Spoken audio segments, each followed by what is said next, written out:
So ayun mga kasonic, yung ating pure Alphonse at yung ating pure black African Black Eagle. Ayan. So sila muna pinagpares natin. Papasukan natin ng speed yung Black Eagle. So yung Black Eagle na yan, ang pulsive niyan is 2 times Santa Ana finisher.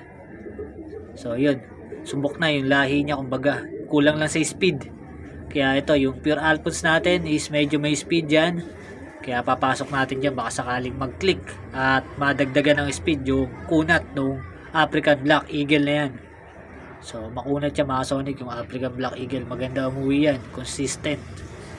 Kulang lang talaga sa speed. Kaya eto, sa testing natin kung uubra yung pairing natin na to sa pure Alphonse natin. So ito yung tatay ni Queen. So si Queen natin is may speed yun nung nilalaro pa natin, kaya lang nagkasakit ng baliling kaya naitigil. Kaya tingnan natin kung magkiklik yung ating pairing na to. So yung mga